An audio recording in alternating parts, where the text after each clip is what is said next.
It is a notebook and it is handwritten from me. ആ ബുക്കിനകത്ത് നെഹമ്യാവിൻ്റെ പുസ്തകത്തെ പറ്റിയുള്ളൊരു പഠനമാണ് ഞാൻ നോട്ട് എഴുതി വെച്ചേക്കുന്നത്. From that book I saw the notes I put in that book from the book of Nehemiah. ആ class എടുത്തത് സാജു മാത്യു സാറാണ്.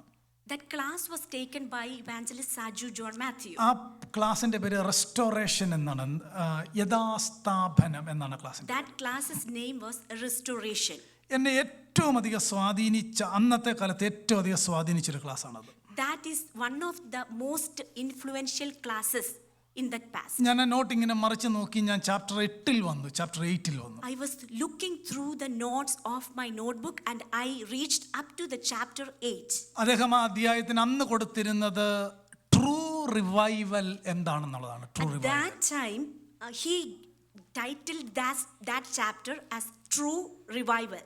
അത് ഞാൻ എടുത്ത് എൻ്റെ ഒരു 1 പേജ് നോട്ടേ ഉള്ളൂ, ഞാനത് വായിച്ചു. I read almost a page of note. I just read. എൻ്റെ മനസ്സിൽ പല കാര്യങ്ങളുണ്ടായിരുന്നു. അതുകൊണ്ട് ഇന്ന് ഞാൻ നിങ്ങളോട് സംസാരിക്കാനായിട്ട് പോകുന്നത് വാട്ട് ഈസ് ബിബ്ലിക്കൽ റിവൈവൽ എന്നുള്ളതാണ്. So today I am going to deliver you what is biblical revival. എൻ്റെ സജഷനാണ് റിസ്റ്റോറേഷൻ, യഥാസ്ഥാപനം എന്ന ബൈബിൾ സ്റ്റഡി നിങ്ങൾ പറ്റുവാണെങ്കിൽ കേൾക്കണം. ഏറ്റവും അനുഗ്രഹമായിട്ട് നിങ്ങൾക്ക് ചിന്തിക്കാമല്ലോ, 17 years മുമ്പ് ഞാൻ കേട്ടൊരു കാര്യമാണ്. 17 years മുമ്പ് ഞാൻ കേട്ട കാര്യം. I would like to suggest you and exhort you, if you are all getting some time, please go and search for this class taken by evangelist Saju John Matthew about the topic the restoration. Almost 16 or 17 years back he delivered that. 17 years മുമ്പ്. എൻ്റെ പ്രായം നിങ്ങൾ imagine ചെയ്ത് നോക്കിയേ. Just imagine my age at that time. Anyway, അന്ന് മുതൽ ഞാൻ വേദോസം വായിക്കുമായിരുന്നു. Thank God for that. By God's grace, from that day onwards, I was reading from the book of Bible. എനിക്ക് ഇന്ന് പ്രസംഗിച്ച് തീർക്കാൻ പറ്റില്ല. ഞാൻ ഇച്ചിരിയുടെ സമയം എനിക്ക് കിട്ടുമെന്ന് പ്രതീക്ഷിച്ചാണ് ഞാൻ വന്നത്. I am unable to finish the topic which I am about to start. വളരെ ദൈവകൃപയോടെ, വളരെ പ്രാർത്ഥനയോടെ, ഹൃദയക്കണ്ണ് തുറക്കണേ, പ്രകാശിപ്പിക്കണമേ കർത്താവേ എന്ന പ്രാർത്ഥനയോടെ let us turn to Nehemiah chapter 8. Let us turn with prayer and with the concentration. Let us turn our attention to the book of Nehemiah, chapter 8. 8ാമത്തെ അധ്യായത്തിലെ 11 വാക്യങ്ങൾ ഞാനൊന്ന് വായിക്കാനായിട്ട് പോവുകയാണ്. 11 വാക്യങ്ങൾ. I am going to read chapter 8 verses 1 through 11. ഇതിനകത്ത് ചില names ഉണ്ട്, ഞാനത് അവോയ്ഡ് ചെയ്യും. എന്നിട്ട് ബാക്കി കാര്യങ്ങൾ ഞാൻ വായിക്കും. ഇംഗ്ലീഷിൽ you have to follow, you just follow your own version. I have no time to read both language. Please. 8ാം അധ്യായം 1 മുതൽ 11 വരെയുള്ള വാക്യങ്ങൾ ഞാൻ വായിക്കുന്നു. ശ്രദ്ധിച്ചു കേൾക്കുക. അങ്ങനെ ഇസ്രായേൽ മക്കൾ തങ്ങളുടെ പട്ടണങ്ങൾ പാർത്തിരിക്കുമ്പോൾ 7ാം മാസത്തിൽ സകല ജനവും നീർവാതിലിൻ്റെ മുമ്പിലുള്ള വിശാല സ്ഥലത്ത് ഒരുമനപ്പെട്ട് വന്നുകൂടി. യഹോവ ഇസ്രായേലിന് കൽപ്പിച്ചു കൊടുത്ത മോശയുടെ ന്യായപ്രമാണ പുസ്തകം കൊണ്ടുവരുവാൻ യെസ്രാ ശാസ്ത്രിയോട് പറഞ്ഞു. 7ാം മാസം 1-ാം തീയതി യെസ്രാ പുരോഹിതൻ പുരുഷന്മാരും സ്ത്രീകളും കേട്ട് ഗ്രഹിക്കുവാൻ പ്രാപ്തിയുള്ള എല്ലാവരുമായ സഭയുടെ മുമ്പാകെ ന്യായപ്രമാണം കൊണ്ടുവന്നു. നീർവാതിലിനെതിരെയുള്ള വിശാല സ്ഥലത്ത് വെച്ച് രാവിലെ തുടങ്ങി ഉച്ചവരെ, ശ്രദ്ധിച്ചോണം, രാവിലെ തുടങ്ങി ഉച്ചവരെ പുരുഷന്മാരും സ്ത്രീകളും ഗ്രഹിക്കുവാൻ പ്രാപ്തിയുള്ള എല്ലാവരും, കുഞ്ഞുങ്ങളും എന്ന് നമുക്ക് ആഡ് ചെയ്യാം, എല്ലാവരും കേൾക്കെ ന്യായപ്രമാണ പുസ്തകം വായിച്ച് സർവ്വജനവും ശ്രദ്ധിച്ച് കേട്ടു. ഈ ആവശ്യത്തിന് ഉണ്ടാക്കിയിരുന്ന ഒരു പ്രസംഗപീഠത്തിൽ എസ്രാ ശാസ്ത്രി കയറി നിന്നു. ഇവിടെ മാത്രമല്ല, അവിടെ എന്തോ ഉണ്ടായിരുന്നു, പ്രസംഗപീഠം ഉണ്ടായിരുന്നു. ഇനി 5ാം വാക്യം, അതിനകത്ത് 13 പേരുടെ പേരാണ് 4ാം വാക്യത്തിൽ പറയുന്നത്. 13 പേര് ഇൻക്ലൂഡിങ് യെസ്രാ, 14 ആളുകൾ അവിടെ ഉണ്ട്. 5ാം വാക്യം, യെസ്രാ സകല ജനവും കാണുകെ പുസ്തകം തുറന്നു. അവൻ സകല ജനത്തിനും മീതെ ആയിരുന്നു. അതവിടെ പോഡിയം മാത്രമല്ല, ഒരു സ്റ്റേജും ഉണ്ടായിരുന്നു. സകല ജനത്തിനും മീതെയായിരുന്നു. അത് തുറന്നപ്പോൾ ജനമെല്ലാം എഴുന്നേറ്റ് നിന്നു. യെസ്രാ മഹാദൈവമായ യഹോവയെ സ്തുതിച്ചു. ജനമൊക്കെയും കൈ ഉയർത്തി ആമേൻ ആമേൻ എന്ന പ്രതിവചനം പറഞ്ഞ് വണങ്ങി സാഷ്ടാംഗം വീണ് യഹോവയെ നമസ്കരിച്ചു. 7ന്റെ അവസാനം, ലേവ്യരും ജനത്തിന് ന്യായപ്രമാണത്തിൻ്റെ പൊരുൾ തിരിച്ചു കൊടുത്തു. 8ാം വാക്യം, അങ്ങനെ അവർ ദൈവത്തിൻ്റെ ന്യായപ്രമാണ പുസ്തകം തെളിവായി വായിച്ച് കേൾപ്പിക്കുകയും വായിച്ചത് ഗ്രഹിക്കുവാൻ തക്കവണ്ണം അർത്ഥം പറഞ്ഞു കൊടുക്കുകയും ചെയ്തു. വേഴ്സ് 9, ദേശാധിപതിയായ നെഹമ്യാവും ശാസ്ത്രിയായ യെസ്രാ പുരോഹിതനും ഈ ജനത്തെ ഉപദേശിച്ചു പോന്ന ലേവ്യരും ലേവ്യരും സകല ജനത്തോടും ഈ ദിവസം നിങ്ങളുടെ ദൈവമായ യഹോവയ്ക്ക് വിശുദ്ധമാകുന്നു, നിങ്ങൾ ദുഃഖിക്കരുത്, കരയുകയുമരുത് എന്ന് പറഞ്ഞ് ജനമെല്ലാം ന്യായപ്രമാണ പുസ്തകവാക്യങ്ങളെ കേട്ടപ്പോൾ കരഞ്ഞ് പോയിരുന്നു. വേഴ്സ് 10 അനന്തരം അവൻ അവരോട്, നിങ്ങൾ ചെന്ന് മൃഷ്ടാന ഭോജനവും മധുരപാനീയവും കഴിച്ച് തങ്ങൾക്കായി വട്ടം കൂട്ടിയിട്ടില്ലാത്തവർക്ക് പകർച്ച കൊടുത്തയക്കുവിൻ. ഈ ദിവസം നമ്മുടെ കർത്താവിന് വിശുദ്ധമാകുന്നു, നിങ്ങൾ ദുഃഖിക്കരുത്, യഹോവയെങ്കിലെ സന്തോഷം നിങ്ങളുടെ ബലമാകുന്നുവല്ലോ എന്ന് പറഞ്ഞ് അവണ്ണം ലേവ്യരും നിങ്ങൾ മിണ്ടാതിരിക്കുവിൻ, ഈ ദിവസം വിശുദ്ധമല്ലോ, നിങ്ങൾ ദുഃഖിക്കരുത് എന്ന് പറഞ്ഞ് സർവ്വജനത്തെയും സാവധാനപ്പെടുത്തി. 9:1-2 വാക്യം കൂടെ. എന്നാൽ ഈ മാസം 24-ാം തീയതി ഇസ്രായേൽ മക്കൾ ഉപവസിച്ചും രട്ടുടുത്തും തലയിൽ പൂഴി വാരിയിട്ടും കൊണ്ട് കൂടി വന്നു. ഇസ്രായേൽ സന്തതിയായവർ സകല അന്യജാതിക്കാരിൽ നിന്ന് വേർതിരിഞ്ഞ് നിന്ന് തങ്ങളുടെ പാപങ്ങളെ തങ്ങളുടെ പിതാക്കന്മാരുടെ അകൃത്യങ്ങളെയും ഏറ്റു പറഞ്ഞു. ബൈബിളിലെ ഏറ്റവും വലിയ റിവൈവലിൽ ഒന്നാണ് ഈ നെഹമ്യാവിൻ്റെ പുസ്തകം 8-ാം അധ്യായം. One of the largest revivals represented in the book of Bible is happened in the time period of Nehemiah. ഇതുപോലെ യോശിയാവിൻ്റെ കാലത്ത്, കിങ് ജോസായയുടെ കാലത്ത് ഒരു ഉണർവ് നടക്കുന്നുണ്ട്. Another greatest revival also happened in the reign of Josiah. ഒരു ഗ്രേറ്റ് റിവൈവൽ എന്ന് നമുക്ക് വിളിക്കാവുന്നത് ജോനായുടെ പുസ്തകത്തിനകത്തെ ആ വലിയ റിവൈവലാണ്. 40 ഡേയ്സിലെ തൻ്റെ പ്രസംഗത്തിൽ നടന്ന revival. Another revival we can see in the book of Bible which happened at the time of Jonah. Listen to me. നമുക്ക് വളരെ ഞാൻ ഈ പറയുന്ന കാര്യങ്ങളെ നിങ്ങളൊന്ന് നോട്ട് ചെയ്യുകയും വളരെ ശ്രദ്ധയോടെ ഈ കാര്യങ്ങളെ ശ്രദ്ധിക്കുകയും ചെയ്യണം. നമുക്ക് എന്താണ് ബൈബിൾ പറയുന്ന ഉണർവ് എന്നൊന്ന് പരിശോധിക്കാൻ പോവുകയാണ്. ഞാൻ ഈ വാക്യങ്ങളെ, ഇപ്പോൾ വായിച്ച വാക്യങ്ങളെ 3 ഡിവൈഡ് ചെയ്യാനായിട്ട് പോവുകയാണ്. 3 ഡിവൈഡ് ചെയ്യുന്നു. ശ്രദ്ധിച്ച് കേൾക്കുക. I'm going to divide the verses which I just read into 3 portions. നിങ്ങൾ 9-ാമത്തെ വാക്യത്തിനകത്ത് റിപ്പീറ്റ് ചെയ്ത 2 പദം കണ്ടോ? Do not Mon or വീപ്പ്, do not grieve, do not Mon or വീപ്പ്. ആവർത്തിച്ച് പറയുകയാണ്. We can see certain sentences are being repeated in this chapter. Do not mourn, do not be sad. അതിന്റെ മുകളിൽ അവർ അതുപോലെ കരഞ്ഞു എന്നാണ്. അതുപോലെ കരഞ്ഞു. People were weeping in such a strong way. That's the reason we can see repetitively, do not mourn or do not be grieved. അതിന്റെ അർത്ഥം എന്താണെന്നറിയാമോ? എല്ലാ ബൈബിൾ സംബന്ധമായ ഉണർവിലും അവിടെ നടക്കുന്ന ഏറ്റവും പ്രധാനപ്പെട്ട കാര്യം ഒരു ഡീപ് കൺവിക്ഷൻ ആണ്. Almost all Bible-based revival always begins with a deep conviction. Deep conviction of sin. A deep conviction of sins is the cause of a revival. അത്രയും കാലം വളരെ ഒതുക്കി വെച്ചിരുന്ന പല പാപങ്ങളും എക്സ്പോസ് ചെയ്യപ്പെടുകയാണ്. Until that time, whatever sins they were covered, at that time when there is a revival, it is being exposed. റിവൈവലിൽ ആരും ചിരിക്കാറില്ല.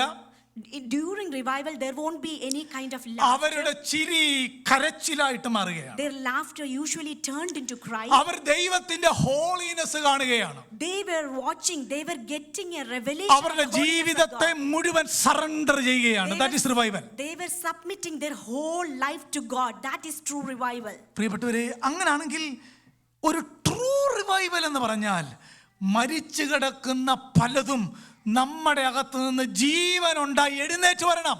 A true revival is happening whenever there are certain things which is dead in our body that should revive.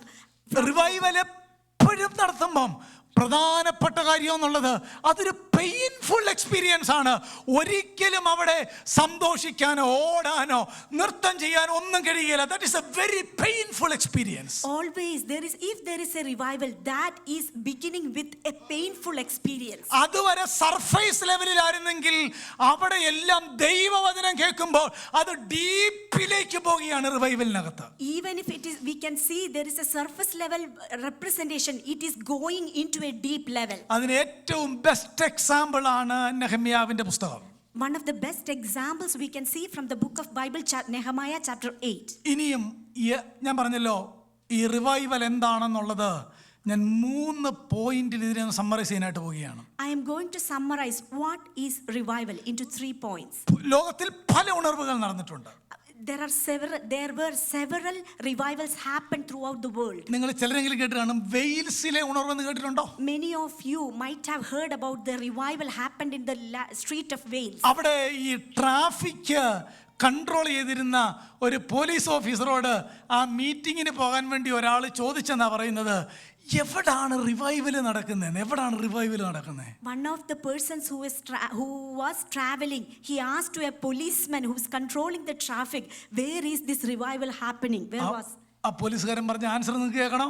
Do you know what the policeman replied? അത് ഷർട്ടിന്റെ button സൂരിട്ട് പറഞ്ഞു, ഇവിടാണ് revival നടക്കുന്നത്. He opened his buttons and showed inside towards him, pointed and said that it is happening, the revival inside me. അങ്ങനെയാണെങ്കിൽ ഈ അധ്യായം വായിക്കുമ്പോഴും true revival ഒന്നാമത്തെ കാര്യം അതിൻ്റെ 8:1 ഞാൻ പറഞ്ഞില്ല, 3 കാര്യത്തെ എനിക്ക് വളരെ പെട്ടെന്ന് ഹെഡിങ് മാത്രം പറഞ്ഞു വിടാം. 1, ട്രൂ റിവൈവൽ നടക്കണമെങ്കിൽ ഒന്നാമത്തെ കാര്യം the cry for God's word. അതാണ് ഒന്നാമത്തെ കാര്യം, the cry for God's word. True revival, if it needs to be happened, there should be a cry for the word of God. ഒന്നാമത്തെ വാക്യം 8:1 എങ്ങനെ വായിക്കുന്നേ? അങ്ങനെ ഇസ്രായേൽ മക്കൾ തങ്ങളുടെ പട്ടണങ്ങളിൽ പാർത്തിരിക്കുമ്പോൾ 7-ാം മാസത്തിൽ സകല ജനവും നീർവാതിലിന്റെ മുമ്പിലുള്ള വിശാല സ്ഥലത്ത് ഒരുമനപ്പെട്ട് വന്നുകൂടി യഹോവ ഇസ്രായേലിന് കൽപ്പിച്ചു കൊടുത്ത മോശയുടെ ന്യായപ്രമാണ പുസ്തകം കൊണ്ടുവരുവാൻ യെസ്രാ ശാസ്ത്രിയോട് പറഞ്ഞു. And all the people gathered as one man at the square which was in front of the water gate, and they asked Ezra the scribe to bring the book of the law of Moses which the Lord had given to Israel. ഇവിടെ ഈ 7-ാം മാസം, അവിടെ നമ്മൾ വായിക്കുന്ന 7-ാം മാസത്തിൽ, 7-ാം മാസം എന്ന് പറഞ്ഞാൽ അവരുടെ ന്യൂ ഇയർ ആണ്. New year, the 7th month which is represented there, that is their new year. അവര് ഒരുമിച്ച് കൂടി എന്ന് പറഞ്ഞാൽ വിത്ത് വൺ അക്കോർഡ്, ഒറ്റ ലക്ഷ്യത്തോടെ. എന്തിനാണ്? ദൈവവചനം കേൾക്കാൻ വേണ്ടി മാത്രം അവർ ഒരുമിച്ച് അങ്ങ് കൂടി. They gathered together in one accord for what? To hear the word of God. History പറയുന്നത് 50,000 ആളുകൾ അവിടെ ഉണ്ടായിരുന്നു പറഞ്ഞു. 50,000. History is representing that at that time almost 50,000 people gathered there. അവർ പറഞ്ഞൊരു വാക്കുണ്ട്, bring us the book of Moses. They were asking for the book of Moses. To bring the book of the law of Moses. പദമില്ലാതെ. അതുകൊണ്ടാണ് ഒന്നാമത്തെ കാര്യം, true റിവൈവലിൽ there is a cry for God's word. Everywhere, if it is a true revival, there will be a cry for the true word of God. അവിടെ പറഞ്ഞ ആരാണെന്ന് അറിയാമോ? യെസ്രാ ശാസ്ത്രിയോടാണ് പറഞ്ഞത്, bring the Bible. Ezra the scribe to bring the book of the law of Moses. എസ്രായോട് പറയാൻ കാര്യം എന്താണെന്നറിയാമോ? He knows the Bible. എസ്രായ്ക്ക് Bible അറിയാം, ബൈബിളിന്റെ വ്യാഖ്യാനം അറിയാം.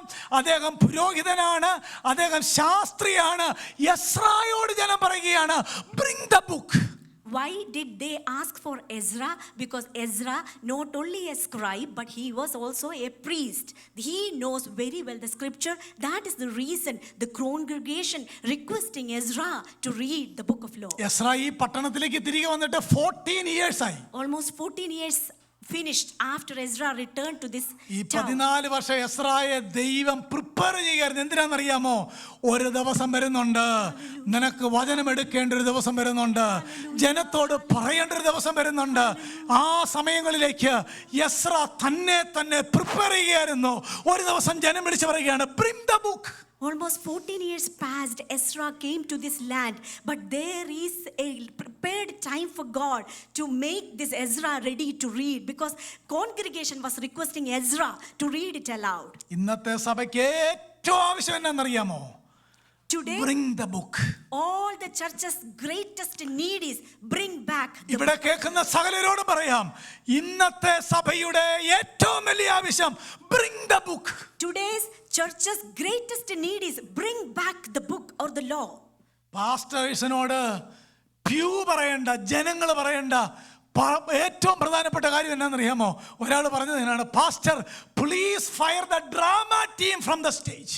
One person told pastor, please eliminate the people who please remove fire the people who are actors on the stage. ഞാൻ പറഞ്ഞ കാര്യം മനസ്സിലാവുന്നോ?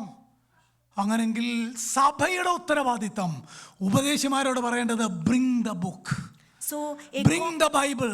നിങ്ങളുടെ പ്രോജക്റ്റ് പറയുന്നത് നിർത്തണം, കൾച്ചർ പറയുന്നത് നിർത്തണം, ഇൻട്രൊഡക്ഷൻ കൂടുതൽ പറയുന്നത് നിർത്തണം. Bring the Bible, open the book and preach from the Bible, cry for the word. so a congregation's request must be bring back the word of God. അങ്ങനെയെങ്കിൽ ട്രൂ റിവൈവലിൽ എന്താ നടക്കേണ്ടത്? നിങ്ങൾ പറഞ്ഞു, open the Bible. So true revival, what should happen first? Read the Bible, interpret the Bible, explain the Bible. ജന ഒരുപോലെ പറയണം, bring the book. Amen. In true revival, we need to have an open book of the law or the Bible. Bring back, cry for the word of God needs to be there. സ്റ്റേജിൽ നിന്ന് തമാശ പറയുന്ന ഉപദേശിമാരോട് നിങ്ങൾ പറയണം, stop. If a preacher is standing on the pulpit and just say some jokes, ഇത് എന്റർടൈൻമെന്റിനുള്ള സ്ഥലമല്ല, മനസ്സിലാവുന്നോ? pulpits are not a place for entertainments. എന്താ serious ആയിട്ട് എടുക്കാതെ? നമുക്ക് അങ്ങനെയുള്ളവരുടെ പ്രസംഗം ഭയങ്കര ഇഷ്ടം. എന്താ ഗുണം എന്നാ? What is the use if we are hearing some ear-soothing messages, entertainment messages from the pulpit? ഈ നമ്മുടെയൊക്കെ വീടിനേക്കാൾ ചെറുതല്ലേ നമ്മുടെ ഗരാജ് അല്ലേ, നമ്മുടെ കാർ പോർച്ച് ചെറുതല്ലേ? പക്ഷെ ചിലർ പ്രസംഗം കേട്ട് കഴിഞ്ഞാൽ അവരുടെ വീടിനേക്കാട്ടും വലുതാണ് പോർച്ചെന്നാണ് എനിക്ക് തോന്നുന്നത്. Got the point?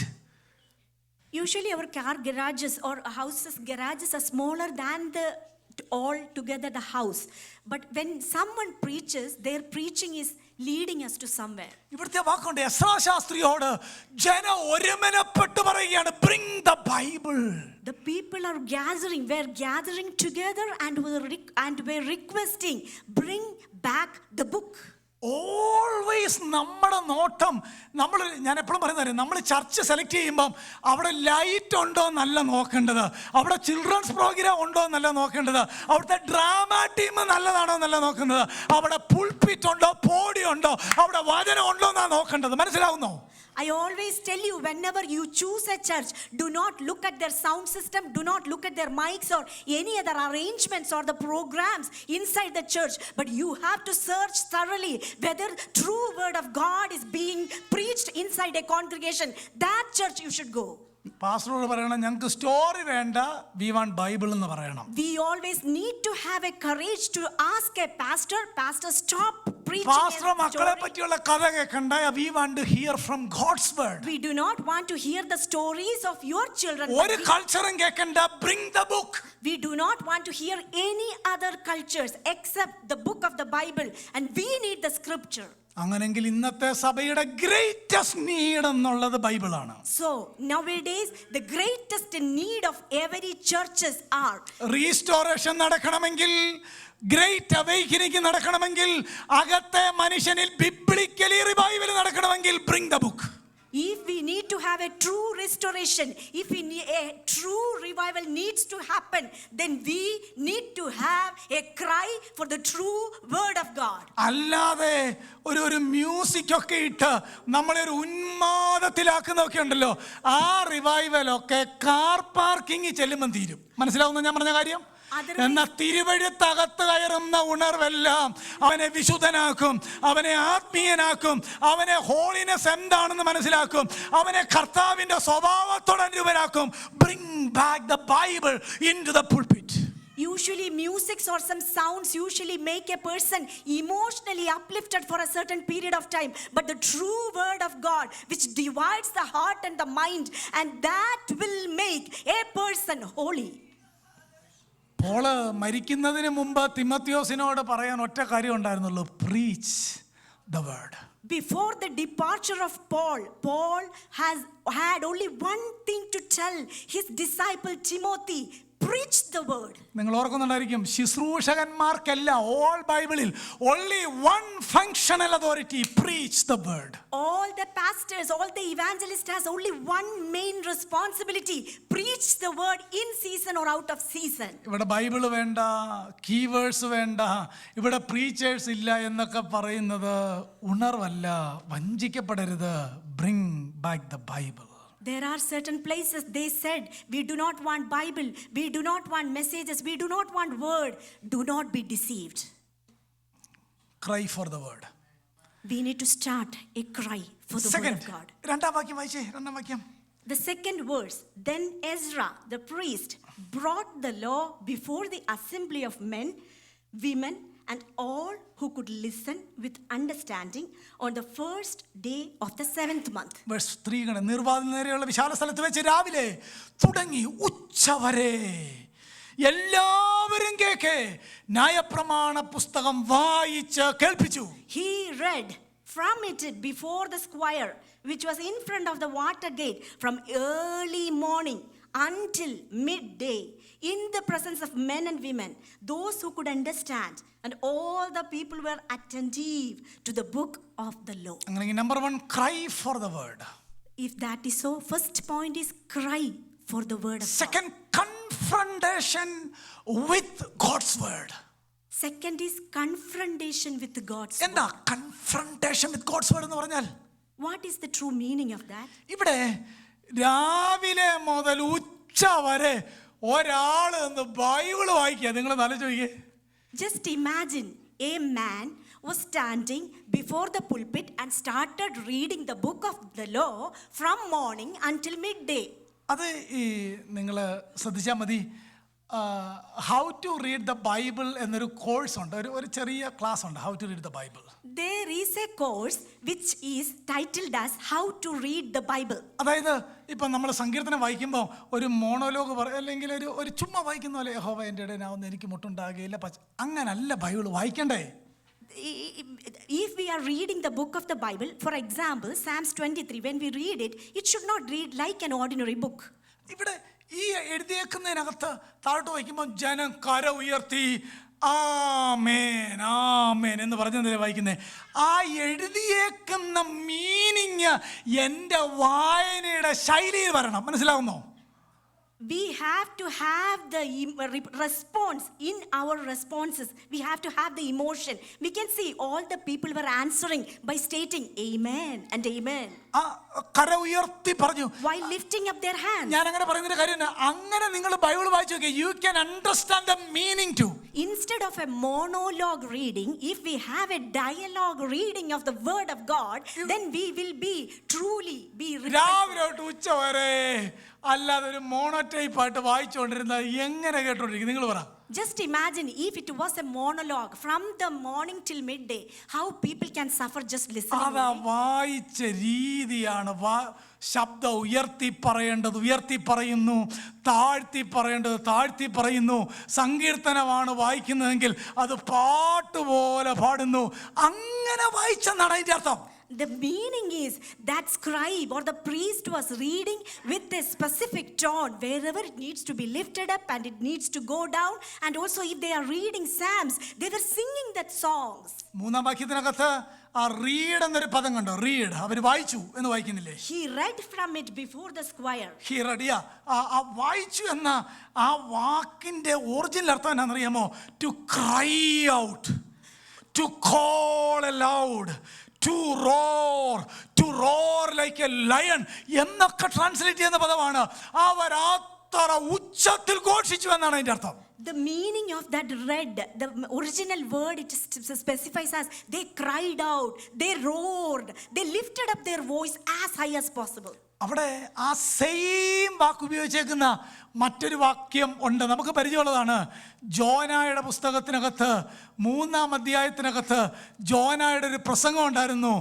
40 ദിവസം he cried out to Nineveh, repent. വായിക്കുന്നില്ല അങ്ങനെ ഒരു പ്രസംഗം? ആ ക്രൈ ഔട്ട് മലയാളത്തിൽ കൊടുത്തേക്കുന്നത് ജോന 40 ദിവസം ഘോഷിച്ചു പറഞ്ഞത് എന്തെന്നാൽ that same word is used here. And in the book of Jonah, we can see that the prophet Jonah, he was actually crying aloud. That same phrase in that passage, that same phrase is used here in the book of Nehemiah. കണ്ടോ, confrontation നടക്കാനായിട്ട് പോവുകയാണ്.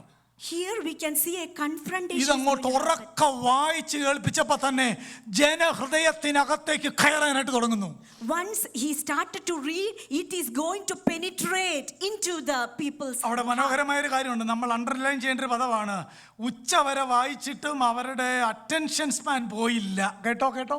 we can see one important thing. Even though that scribe was reading for the half day, their attention span didn't change. They were listening attentively. അവർ attention പോയില്ല. Yeah, they didn't lose their attention. ഈ നമുക്ക് Saturday നൈറ്റിൽ attention problem ഇല്ലുണ്ടോ? We do not have any problem with the listening problem or attention problem during the night of Saturdays. നമുക്കാകെ attention problem എപ്പോഴാണ് ഉള്ളതെന്നറിയാമോ? Sunday പ്രസംഗിക്കാൻ നേരത്ത് മാത്രമുള്ള അതൊരാൾ പറഞ്ഞതാണ്. That is not the problem of your attention, that is the problem of your heart. Usually we have a problem of listening your attention in the daytime of Sunday. That is not a problem of your problem, but it is a problem of your heart. അവർ കേട്ടെന്നല്ല, സർവ്വജനവും ശ്രദ്ധിച്ചു കേട്ടു.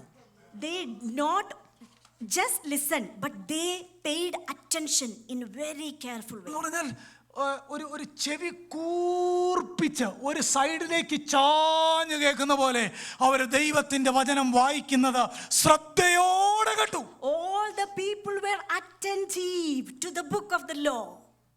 നോക്കൂ, 4 വാക്യത്തിനകത്ത് ഈ ആവശ്യത്തിനുണ്ടാക്കിയിരുന്ന ഒരു പ്രസംഗപീഠത്തിൽ Ezra Shastri കയറി നിന്നു. കണ്ട വാക്ക് We can see in verse 4, Ezra the scribe stood upon a pulpit of wood.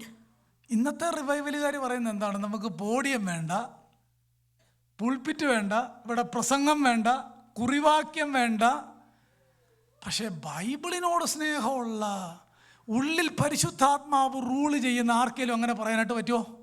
Current revivalists usually mention that we do not need a podium, we do not need a pulpit, we do not need the Bible to start or begin a revival. But are we able to agree with them? അവര്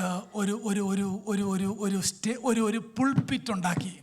They prepared or they made a pulpit. അവിടെ കയറി Ezra Shastri നിന്നു. Ezra the scribe stood upon that. സകല ജനത്തിന് മീതെയായിരുന്നു എന്ന് പറഞ്ഞാൽ ആ pulpit വെച്ചത് ഒരു ഉയരമുള്ള സ്റ്റേജിലായിരുന്നു എന്നർത്ഥം. That pulpit was made for the purpose on top of something. അവിടെ തൻ്റെ കൂടെ 14 പേര്, 13 പേര്, 7 പേര് വലത്തുവശത്തും 6 പേര് ഇടത്തുവശത്തും നിന്ന്. അതിൻ്റെ അർത്ഥം എന്നാണെന്നറിയാമോ? ഞങ്ങൾ ഒരുമിച്ചാണ് ഈ സന്ദേശം പറയുന്നത്, ഞങ്ങൾ ഒരുമിച്ചാണ് ഈ കാര്യം നിങ്ങളോട് സംസാരിക്കുന്നത്. അവരുടെ യൂണിറ്റിയാണ് വചനം വായിക്കുന്നത് നമ്മൾ അവിടെ കാണുന്നത്. Beside Ezra the scribe, we can see another 13 people, 7 on one side and 6 on the other side. That shows the unity of those brothers. അങ്ങനെയെങ്കിൽ ഉണർവ് നടക്കണമെങ്കിൽ എന്നാ ചെയ്യണമെന്നറിയാമോ? വചനത്തോട് സ്നേഹമുള്ള സഭകൾ ഒരുമിച്ച് നിൽക്കണം. ആ ശുശ്രൂഷകനോട് സ്നേഹമുള്ളവർ അവന്റെ കൂടെ ഒരുമിച്ച് നിരന്ന് നിൽക്കണം. എന്നാ മാത്രമേ വചനത്തിന്റെ എഫക്റ്റ് ആ റീഡിങ്ങിൽ ദൈവപ്രവൃത്തിയായിട്ട് വ്യാപരിക്കുള്ളൂ. If a true revival need to happen, we need to come together and join with the preacher who is preaching from the true word of God in accordance with unity. ഇത് കേട്ടോണ്ട് ജനമെല്ലാം എഴുന്നേറ്റ് നിന്നു. At that time, when they heard, they all stood in one accord. ഒരു biblical അല്ലെങ്കിൽ ഒരു historical fact ഞാൻ പറയാം. ഏർലി ക്രിസ്ത്യാനിറ്റിയിലൊക്കെ ബൈബിൾ വായിക്കുമ്പോൾ കോൺഗ്രിഗേഷൻ ഇരിക്കുകയല്ലായിരുന്നു, അവർ എഴുന്നേറ്റ് നിന്നാണത് കേട്ടത്. അതിൻ്റെ അർത്ഥം എന്നാണെന്നറിയാമോ? ഞങ്ങൾ ഇതിനെ ബഹുമാനിക്കുന്നു, ഞങ്ങൾ ഇതിനെ അംഗീകരിക്കുന്നു, ഞങ്ങൾ ഇതിന്റെ മുന്നിൽ സറണ്ടർ ചെയ്യുന്നു എന്ന് പറയാൻ വേണ്ടി അവർ എഴുന്നേറ്റ് നിന്നത് കേൾക്കുകയാണ്. In the historical representation, we can see whenever a person was reading from the book of the law, they were all standing because they were giving due respect. അന്നേരം പോഡിയം, ഞാൻ ഒരു പാസ്റ്റർ കാര്യം നിങ്ങളോട് പറഞ്ഞില്ലായിരുന്നു? പുള്ളി ചർച്ചിൽ ആദ്യമായിട്ട് ചെന്നപ്പം ആദ്യം ചെയ്തത് പോഡിയം നട്ടും ബോൾട്ടും ഇട്ട് എന്ത് ചെയ്തു? You forgot? I mentioned one time when a pastor came to a church as a new person, he firmed the podium. ഞാൻ ഈ ചില ചർച്ചിലൊക്കെ പ്രസംഗിക്കാൻ ചെല്ലുമ്പോൾ ഉണ്ടല്ലോ, അവരുടെ പോഡിയത്തെ പിടിക്കുമ്പോൾ എനിക്കറിയാം ഇവിടെ വേദവസം പ്രസംഗിക്കുന്ന ചർച്ച അല്ലെന്നുള്ള കാര്യം എന്നാ അറിയാം? പോഡിയം പിടിക്കുമ്പോൾ അത് അങ്ങോട്ട് പോവും, ഇത് ഇങ്ങോട്ട് പോവും. എന്നാൽ അവിടുത്തെ മൈക്കും ലൈറ്റിൻ്റെ കളറും ഒക്കെ കണ്ടു കഴിഞ്ഞാൽ ഭയങ്കരമാണ്. ഒരു ചർച്ചിനെ പറ്റി ഞാൻ പറയാം, ആ പോഡിയം എത്ര സ്ട്രോങ് ആണോ അതിനേക്കാൾ മുകളിലോട്ട് ആ സഭ വളരുകയില്ല. മനസ്സിലാവുന്നോ? I want to tell you that a church is strong when the pulpit is strong. 6-ാമത്തെ വാക്യം എനിക്ക് വളരെ, എൻ്റെ സമയം തീർന്നു. എസ്രാ ഈ വാക്യം വായിക്കുക കേട്ടോ. വാക്യം വായിച്ചു കഴിഞ്ഞപ്പം എസ്രാ മഹാദൈവമായ യഹോവയെ സ്തുതിച്ച് ജനമൊക്കെയും കൈ ഉയർത്തി ആമേൻ ആമേൻ എന്ന് പറഞ്ഞാൽ എൻ്റെ അർത്ഥം എന്നാ? ആ കൈ ഉയർത്തി എന്ന് പറഞ്ഞാൽ ഇത് പറയുന്നത് എസ്രാ അല്ല, ഇത് പറയുന്നത് it is coming down from above എന്നാണ് അതിൻ്റെ അർത്ഥം. Then Ezra blessed the Lord, the great God, and all the people answered, Amen, Amen, while lifting up their hands. Then they bowed low and worshipped the Lord with their faces to the ground. അടുത്ത വാക്ക് നിങ്ങൾ വായിച്ചത് കേട്ടല്ലോ. ഇത് പറഞ്ഞ് ആമേൻ ആമേൻ എന്ന് പറഞ്ഞ് വണങ്ങി സാഷ്ടാംഗം വീണ് ദൈവത്തെ എന്ത് ചെയ്തു? നമസ്കരിച്ചു. All the people answered by stating Amen and Amen, and they bowed their heads and worshipped the Lord with their faces to the ground. Confrontation with God's word. We can see that point, confrontation. അവരുടെ ഹൃദയം ദൈവവചനവുമായിട്ട് ഏറ്റുമുട്ടുകയാണ്. Their heart is being confronted. Result എന്താണെന്ന് അറിയാമോ?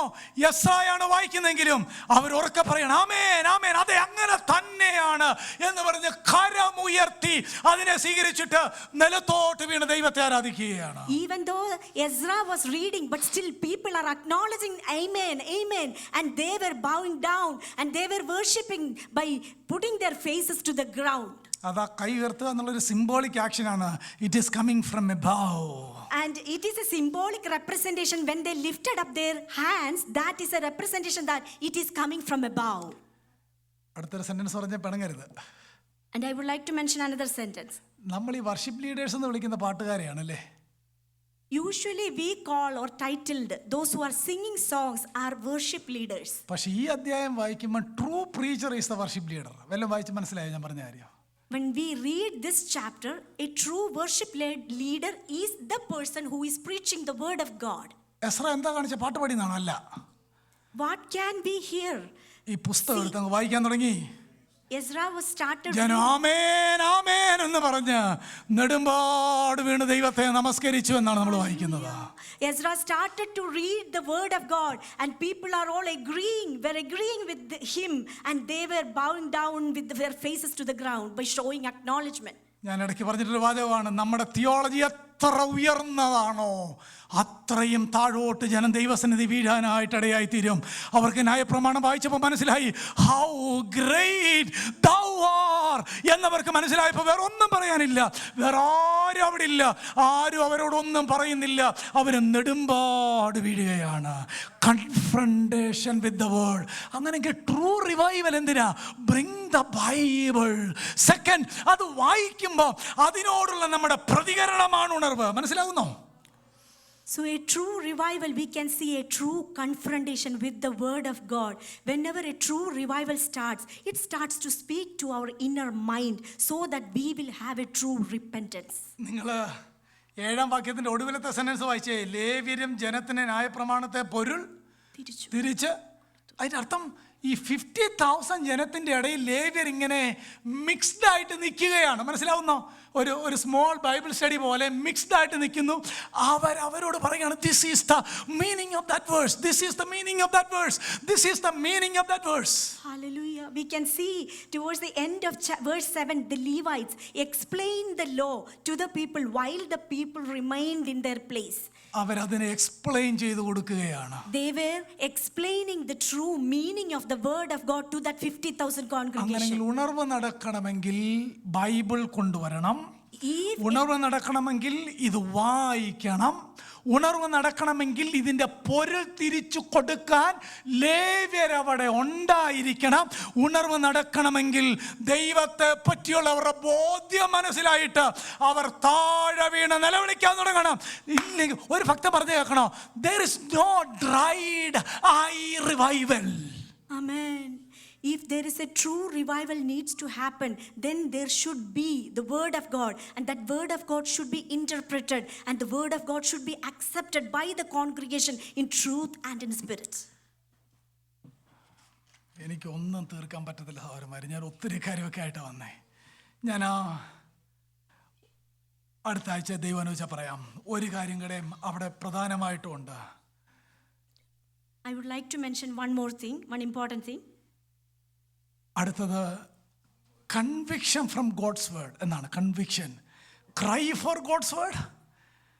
Bible കൊണ്ടുവന്ന് വെച്ചപ്പം confronted with God's word. Finally conviction അവർ കരയാനായിട്ട് തുടങ്ങുകയാണ്. നിലവിളിക്ക് ഇതിനകത്ത് 3 പ്രാവശ്യം റിപ്പീറ്റ് ചെയ്യാണ്. Stop mourning, stop grieving. നിങ്ങൾ എവിടെയെങ്കിലും കണ്ടിട്ടുണ്ടോ ഉപദേശി പറയുക കരഞ്ഞത് മതി എന്ന് പറയുന്ന ഒരു യോഗം കൂടിയിട്ടുണ്ടോ? Usually, നമ്മൾ ചോദിക്കുന്നത് തന്നെ കണ്ണ് നിറഞ്ഞിട്ട് എത്ര വർഷമായെന്നാണ് നമ്മൾ ചോദിക്കുന്നത്. ഇവിടെ എസ്രായും നെഹമ്യാവും ചോദിച്ചെന്നറിയാമോ? സ്റ്റോപ്പ്, മതി. That is the result of true revival. we can see here a true revival is happening, and 3 points I would like to mention. There should be a cry for the word of God, and then we can see a confrontation with the word of God, and then we can see a conviction from God's word. Conviction from word of God. ഒരു സംഭവം പറഞ്ഞു നിർത്താം. May be I will continue next Sunday. Okay, ഞാൻ ഒത്തിരി കഷ്ടപ്പെട്ട് prepare ചെയ്തതാണ്. അത് എൻ്റെ സഭയുടെ പറയാതിരുന്നത് എവിടെയാണ് പറയുന്നത്. ജോർജ് വിറ്റ്ഫീൽഡ് നിങ്ങൾ കേട്ടിട്ടുണ്ടല്ലോ.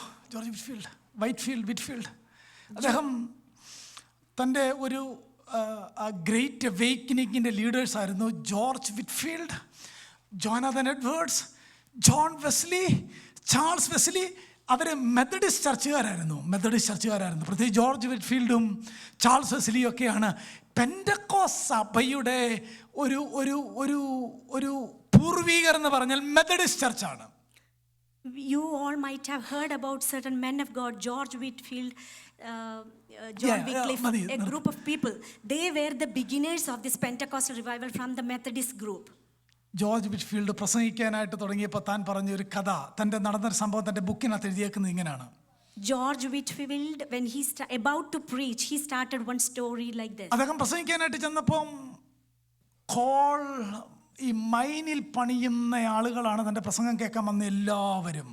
അൺഎഡ്യൂക്കേറ്റഡ് ആണ്, ക്രൈസ്റ്റിനെ അറിയത്തില്ല, ഒന്നും അറിയത്തില്ല. അവർ വൈറ്റ് ആണെങ്കിലും ജോലി കാരണം ഈ ദേഹത്തെല്ലാം ആയിട്ട് കരി കൊണ്ട് അവർ കറുത്തിരിക്കുന്നവരാണ്. The audience, when they came to listen to George Whitfield, they were working in coal mines. That's why they were filled with all the smoke and they were looking like black, but even though they were white people. George Whitefield Bible പ്രസംഗിക്കാനായിട്ട് തുടങ്ങുന്നു. George Whitfield started to preach from the word of God. അദ്ദേഹത്തിന്റെ ബുക്കിനകത്ത് എഴുതിയിരിക്കുന്ന പദം എന്നാണെന്നറിയാമോ? He mentioned in his book in this way, Bible പ്രസംഗിച്ചുകൊണ്ടിരുന്നപ്പോൾ, when I begin to start the word of God, ആ മൈനിൽ പണിയുന്ന ആളുകൾ കരികൊണ്ട് കറുത്തിരുന്നവരുടെ മുഖത്ത്, the people who were blackened by the coal of that mine, 2 white line അവരുടെ മുഖത്ത് പ്രത്യക്ഷമായി.